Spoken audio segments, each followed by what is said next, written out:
infância do mago. Não só por meus pais e professores eu fui criado, como também por forças mais elevadas, ocultas e secretas.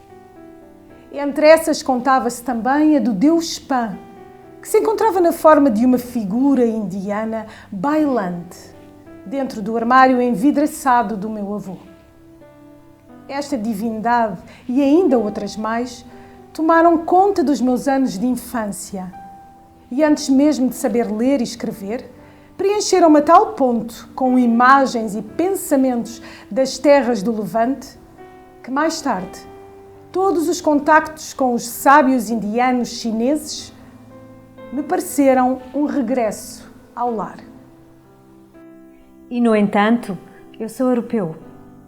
Nasci mesmo sob o diligente cunho da lançadeira. E toda a vida me exercitei nas virtudes das terras do pôr-do-sol. A violência, a cobiça e a curiosidade insaciável. Felizmente, como a maioria das crianças, aprendi daquilo que para a vida é indispensável e mais importante. Antes ainda dos anos de escola, com os ensinamentos da macieira, da chuva e do sol, com o rio e as florestas, as abelhas, os escaravelhos, os ensinamentos do Deus Pan e das suas imagens dançantes na sala de tesouros do avô. Eu sabia como atuar no mundo, relacionava-me sem receio com os animais e as estrelas, conhecia bem os pomares e nos rios os peixes e também sabia cantar uma série de canções. Sabia fazer magia, coisa que infelizmente esqueci bem cedo e somente em idade avançada acabei por reaprender. Dispunha de toda a indescritível sabedoria da infância. A isto se juntaram, pois, as ciências da escola que me pareceram fáceis e entusiasmavam. A escola, muito inteligentemente, não se ocupava daquelas práticas sérias que são indispensáveis à vida, mas muito em especial com conversas engraçadas e jocosas, em que frequentemente me deleitava, e com conhecimentos, alguns dos quais me foram fiéis ao longo de toda a vida. Assim é que é, ainda hoje, sem muitas palavras latinas bonitas e engraçadas, versos e provérbios, e também o número de habitantes de muitas cidades em todo o mundo. Claro que não os de hoje, mas os dos anos 80. Até aos meus 13 anos nunca me debrucei seriamente sobre a questão do que eu viria a ser e que profissão deveria aprender. Tal como todos os garotos, amava e invejava certas profissões. A de caçador, de barbeiro ou de condutor, de dançarino sobre a corda ou de viajante pelo Polo Norte. Mas a que de longe preferia era tornar-me mago. Esta era a direção mais profunda e mais íntima dos meus impulsos. Um certo descontentamento com aquilo a que se dava o nome de realidade e que por vezes me parecia um verdadeiro pacto pueril dos adultos. Cedo me habituei a uma já amedrontada negação desta realidade, bem como ao ardoroso desejo de a encantar, de a transformar e de a elevar. Durante a infância, este desejo de magia incidia sobre metas infantis. Gostaria de fazer crescer maçãs no inverno e de encher magicamente a minha bolsa com ouro e prata. Sonhava poder tolher os meus inimigos por meio de encantamentos e, envergonhando-os depois, com a minha generosidade, ser então proclamado vencedor e rei. Queria desenterrar tesouros, ressuscitar mortos e saber tornar-me invisível. Isto, muito especialmente, o tornar-me invisível. Era uma arte que eu considerava muito elevada e desejava do mais fundo de mim. O anseio por este poder, bem como por todos os poderes mágicos, em muitas de suas formas diversas, acompanhou-me por toda a vida, sem que de imediato os reconhecesse. Assim, sucedeu-me que mais tarde, sendo adulto de há muito e exercendo a profissão de literato, repetidas vezes fiz a tentativa de desaparecer por detrás dos meus escritos, mudar de nome e ocultar-me sob jocosos nomes plenos de significados. Tentativas essas que, por estranho que pareça, me foram frequentemente levadas a mal e falsamente interpretadas. Lançando um olhar para trás, toda a vida se me formou sob o signo deste desejo de forças mágicas. A maneira como os objetos dos meus desejos de magia se foram transformando ao longo do tempo, como a pouco e pouco os ocultei ao mundo e sorvi para dentro de mim mesmo, como com o tempo me esforcei, não já por transformar as coisas, mas a mim próprio. Como depois passei a aspirar por substituir a grosseira invisibilidade sob a capa do mágico pela invisibilidade daquele que sabe e, conhecendo, permanece constantemente desconhecido. É este o verdadeiro fulcro da história da minha vida. Eu era um garoto vivaço e feliz, que brincava com o belo colorido do mundo e me sentia sempre à vontade, tanto entre os animais e as plantas, como na floresta da minha fantasia e dos meus sonhos. Alegre das minhas forças e capacidades, os meus desejos ardentes traziam-me maior prazer do que sofrimento. Há alguns desejos de magia, praticava-os naquela altura, sem o saber, com muito maior perfeição do que mais tarde consegui fazê-lo. Sem custo, conquistava amor. E fácil me era obter influência sobre outros. Sem dificuldade, adaptava-me ao papel de chefe, ou então de vencido ou de misterioso. Mantive colegas mais jovens e familiares durante anos. Em respeitosa crença nos meus poderes mágicos, no domínio sobre os demónios, na minha posse de tesouros e coroas. Vivi longamente no paraíso, apesar dos meus pais cedo me darem a conhecer a serpente. Logo foi o meu sonho de infância. O mundo pertencia-me. Tudo era presença, tudo se predispunha em ordem a mim para o prazer da brincadeira.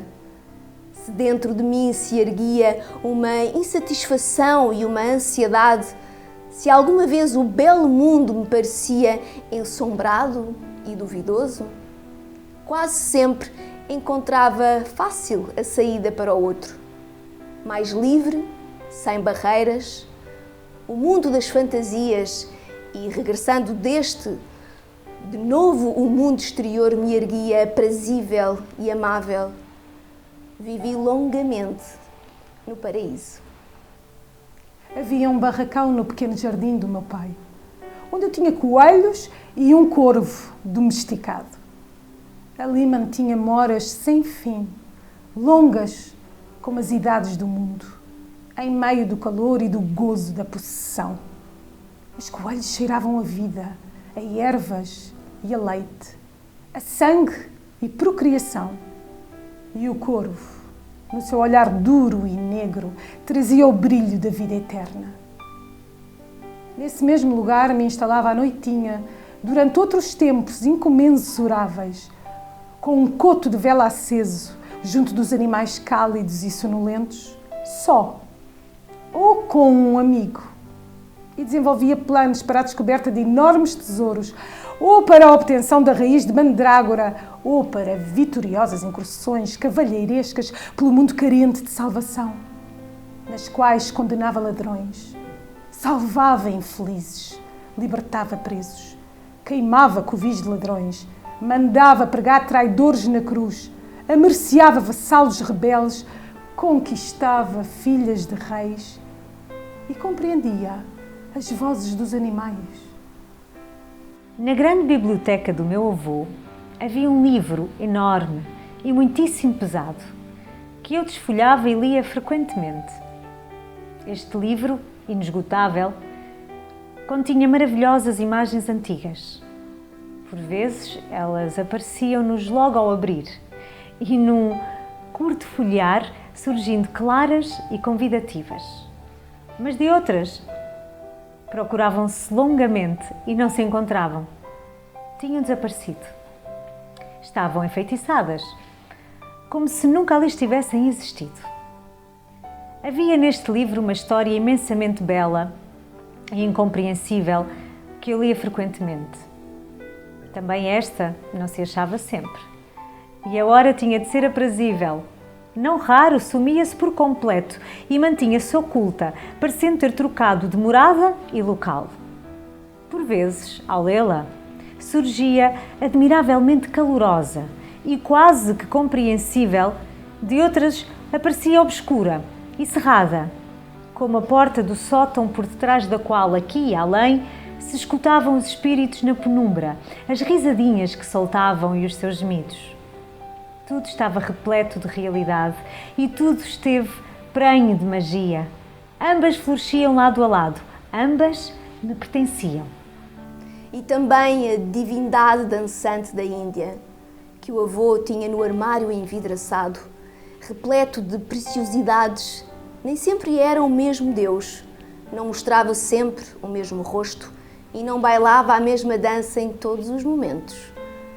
Em certas ocasiões, ela era um Deus, uma imagem estranha e um tanto cômica, com as que são feitas e adoradas em terras estranhas e inimagináveis, por povos estranhos e inimagináveis.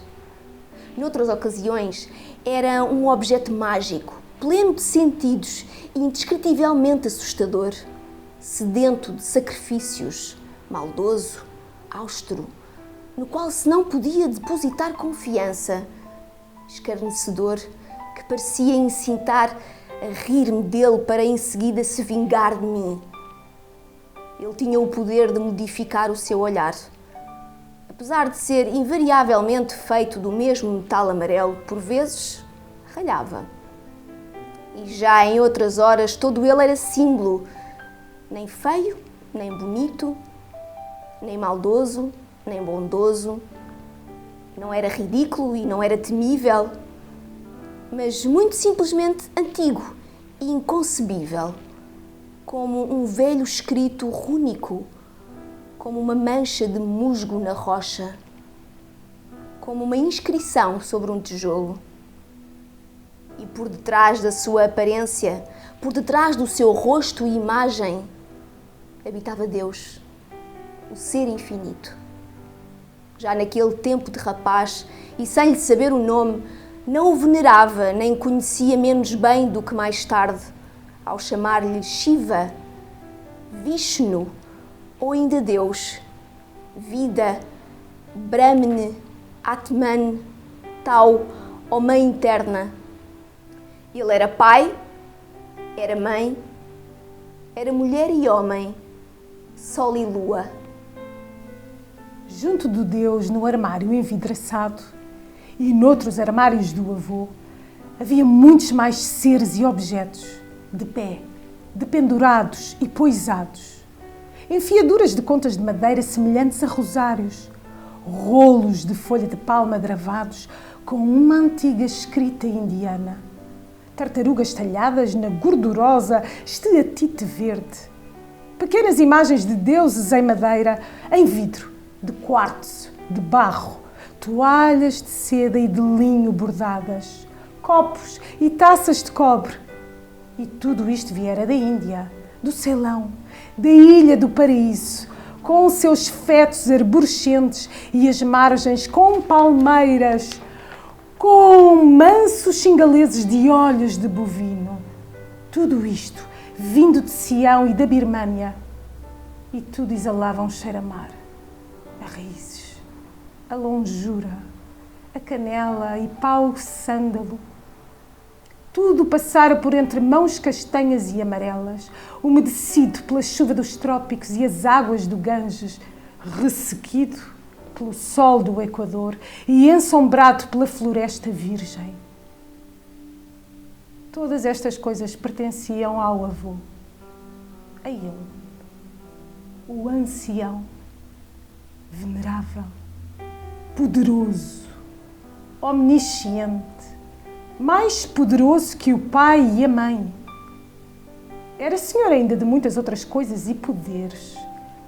Seus eram não só os deuses e brinquedos indianos, os copos de coco e as arcas de sândalo entalhados, pintados e sagrados por magias, a sala e a biblioteca, senão que ele era ainda um mago, um erudito, um sábio. Compreendia todas as línguas dos homens, mais de 30. Quem sabe se até mesmo as dos deuses e também as das estrelas. Sabia escrever e falar Pali e sânscrito. Sabia entoar canções canarinas, bengalis, indostânicas, singalesas. Conhecia ritos dos maometanos e dos budistas, muito embora ele fosse cristão e acreditasse no Deus Trino. Permanecera muitos anos e décadas nas escaldantes e perigosas terras do Oriente. Viajar em barcos e carros de bois, sobre cavalos e machos. Ninguém como ele tinha conhecimento de como a nossa cidade e o nosso país era uma pequeníssima parte da terra, de que 1.000 milhões de homens possuíam uma fé diferente da nossa, outros costumes, outras cores de pele e deuses, virtudes e defeitos diferentes dos nossos. Eu amava-o, venerava-o e receava-o. Dele esperava tudo. Acreditava-o capaz de tudo. Aprendia com ele e o seu Deus Pan, dissimulado nas vestimentas da divindade. Este homem, o pai da minha mãe, estava mergulhado numa floresta de mistérios. E dos seus olhos jorrava a tristeza do mundo e jorrava a alegre sabedoria, conforme era sabedoria solitária ou travessura divina. Gentes de muitas terras conheciam-no, veneravam-no e visitavam-no. Falavam com ele em inglês, em francês, indiano, em italiano e malaio. E após longas conversas partiam, sem deixar rasto. Talvez que fossem seus amigos, talvez seus legados, ou talvez seus servos e mandatários. Dele, o inausurível, sabia eu provir o mistério que envolvia a minha mãe, a misteriosa e vetusta, e também ela estivera longamente na Índia. Também ela falava e cantava em malaio e canarino e trocava com o velho pai palavras e provérbios em línguas estranhas e mágicas. E assim como ele, também ela tinha por vezes o sorriso do desconhecido, o velado sorriso da sabedoria. Era diferente o meu pai. Este estava só. Nem pertencia ao mundo da divindade e do avô, nem ao cotidiano da cidade. Ele estava à margem, solitário, um sofredor. Em instante busca, instruído e bondoso, sem falsidade e cheio de zelo no serviço da verdade, mas bem diferente daquele sorriso. Nobre e delicado, porém límpido e ausente de todo o mistério. Nunca a bondade se apartava dele, nunca a perspicácia, contudo, jamais se esvanecia naquela nuvem mágica própria do avô. Nunca o seu rosto se perdia naquela infantilidade e divindade, cuja representação se afigurava frequentemente como tristeza e frequentemente como uma chacota subtil, e não menos vezes como uma compenetrada máscara divina. O meu pai não falava em línguas indianas com a minha mãe, mas sim em inglês. E num puro e belo alemão, levemente colorido por entoações bálticas. Esta foi a língua com a qual ele me atraiu a si, me conquistou e ensinou. E foi a ele que em diversas épocas me esforcei ardorosamente por imitar. Demasiado ardorosamente, embora soubesse que as minhas raízes se radicavam mais profundamente no solo da minha mãe, de olhar obscuro e misterioso. A minha mãe estava repleta de música. O meu pai não. Nem sequer sabia cantar. A par de mim cresciam 2 irmãs e 2 irmãos mais velhos. Irmãos maiores, invejados e venerados. Em redor de nós, a pequena cidade, velha e sobre morros, e em seu derredor os montes cobertos de floresta. Pelo meio dela corria um belo rio, tortuoso e indolente. Amava tudo isto e chamava-lhe minha terra. E tanto na floresta como no rio eu conhecia plantas e chão, pedras e cavernas, pássaros, esquilos, raposas e peixes, com toda a minúcia. Tudo isto me pertencia, era meu, era a minha terra. Mas para além destas coisas, havia o armário envidraçado e a biblioteca. A chacota bondosa no rosto omnisciente do avô e o cálido olhar escuro da mãe, as tartarugas e as divindades, os cantos indianos e os provérbios. E estas coisas falavam-me de um mundo mais além. Uma pátria mais extensa, uma procedência mais antiga, uma conexão mais lata. A realidade nunca era suficiente. A magia tornava-se indispensável. A magia encontrava-se à vontade em nossa casa e na minha vida. Para além dos armários do meu avô, havia ainda os de minha mãe, repletos de tecidos asiáticos, de vestidos e véus. E mágico era ainda o estrabismo da divindade, cheio de mistério, o cheiro de alguns dos velhos quartos e os cantos das escadas. E no meu íntimo, muito havia que correspondia a este exterior. Havia coisas e conexões que somente em mim e para mim tinham existência. Nada havia que fosse tão misterioso, tão incomunicável, tão exterior à realidade como elas. E todavia, nada era mais real. Já o caprichoso surgir e ocultar-se novamente das imagens e das histórias naquele livro grande, o era. Bem como as transformações na face das coisas, conforme eu as via suceder de hora a hora. Como tinham aspectos diferentes a porta da casa, a casinha do jardim e a rua. A um domingo, ao entardecer e a uma manhã de segunda-feira. Que rosto completamente diferente mostravam o relógio de parede e a imagem do Cristo na sala de estar, num dia em que o espírito do avô ali reinava, daquele em que reinava o espírito do pai. E como tudo se transformava de novo naquelas horas em que nenhum espírito dava às coisas o seu cunho, para além do meu.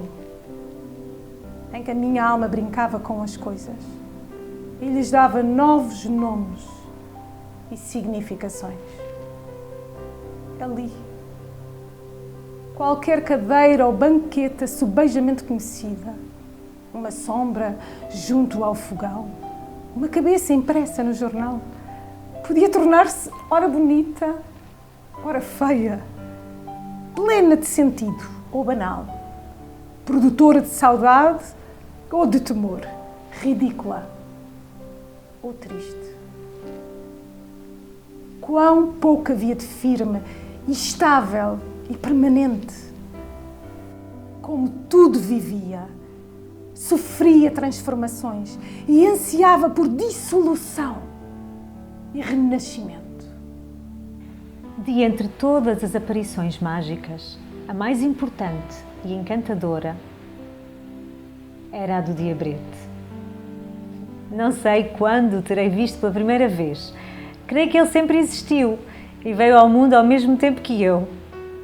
O diabrete era um ser minúsculo, cinzento como uma sombra, um homenzinho, espírito ou duende, anjo ou demónio, que por vezes surgia e seguia adiante de mim, tanto em sonhos como em vigília, e eu tinha impreterivelmente de seguir.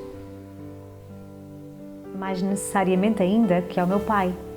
mais que à minha mãe, mais que à razão, sim, por vezes mais fortemente que ao medo. Quando o diabrete se tornava visível, nada havia senão ele. E onde ele fosse, e o que fizesse, isso eu tinha que imitar. Era em situações de perigo que ele se mostrava. Quando um cão mau ou um colega mais velho e zangado me perseguiam e a minha posição se tornava espinhosa, então, no momento mais escabroso, o diabrete aparecia. Corria diante de mim, mostrava-me o caminho e trazia-me a salvação. Ele mostrava-me a tábua solta na sebe do jardim, através da qual eu, no último minuto de pavor, encontrava a saída. Ele mostrou-me o que fazer naquele momento. Deixar-me cair, a voltar para trás, fugir, gritar, ficar calado. Ele tirava-me da mão o que eu queria comer. Levava-me ao local onde eu encontrava objetos que havia perdido. Havia épocas em que o via diariamente e noutras ele não aparecia. Estas não eram boas, porque então tudo era morno e confuso, não acontecia nada, nada andava para diante. De muitos lados me chegava o ensinamento de que o ser humano não anda na Terra unicamente para o seu próprio prazer e que a verdadeira felicidade só era concedida no além aos que eram experimentados e davam boas provas. Isso surgia em muitos ditados e poesias que aprendi e frequentemente me pareciam muito tocantes. Os primeiros anos de escola passaram sem que me modificasse grandemente. Fiz a experiência de que a confiança e a retidão nos podem trazer dissabores e aprendi com alguns professores displicentes o indispensável na arte da mentira e da dissimulação. Desde então, fui-me desembaraçando, mas lentamente também em mim a primeira flor foi murchando. Aos poucos também eu fui aprendendo aquela falsa canção da vida, aquele vergar-se perante a realidade, as leis dos adultos, aquela adaptação ao mundo, porque é assim mesmo. Há muito que já sei porque se lê nos livros de canções dos adultos versos como este. Ah, que felicidade ser ainda criança! E também eu passei muitas horas em que invejei aqueles que ainda são crianças. Quando, pelos meus 12 anos, se pôs a questão se eu deveria estudar grego, respondi sem mais que sim, pois tornar-me, com o passar do tempo, tão sábio como o meu pai, ou mesmo como o avô, era coisa que me parecia imprescindível. Contudo, a partir daquele dia, havia um plano para a minha vida. Deveria estudar e tornar-me prior ou filólogo, pois que para isso haveria bolsas. Também o avô tinha seguido este mesmo caminho. Aparentemente isto não seria grave, mas de repente eu tinha um futuro. De súbito havia um sinal colocado no meu caminho e agora, cada dia e cada mês, aproximavam mais da meta.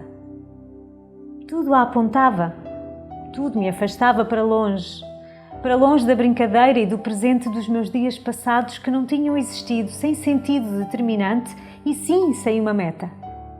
A vida dos adultos tinha-me agrilhoado,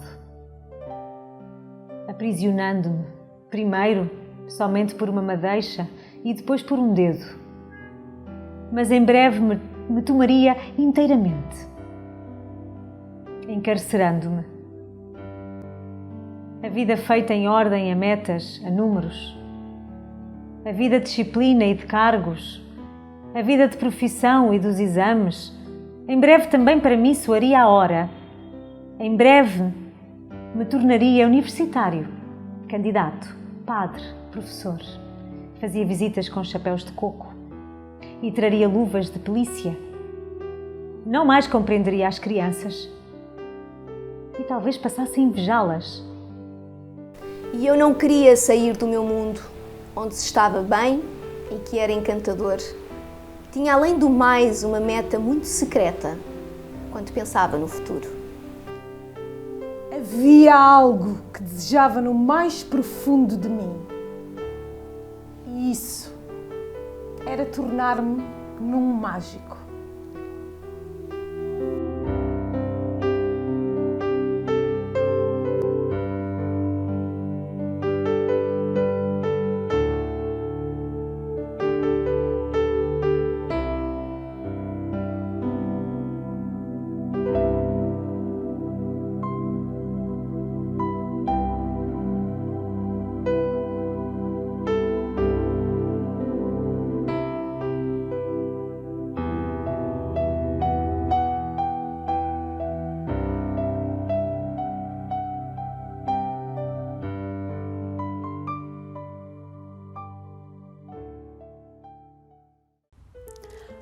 Olá a todos, sejam muito bem-vindos a mais uma sessão de Contos Contados. Como puderam apreciar, esta sessão foi dedicada à infância do mago, de Hermann Hesse.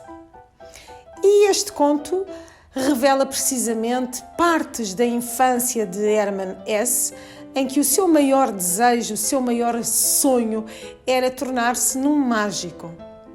Podemos dizer que ele não fez aparecer e desaparecer objetos com uma varinha mágica, mas de facto ele conseguiu fazê-lo através da pena da sua escrita e criar lugares, imagens, personagens, fazer aparecer no nosso imaginário toda uma realidade.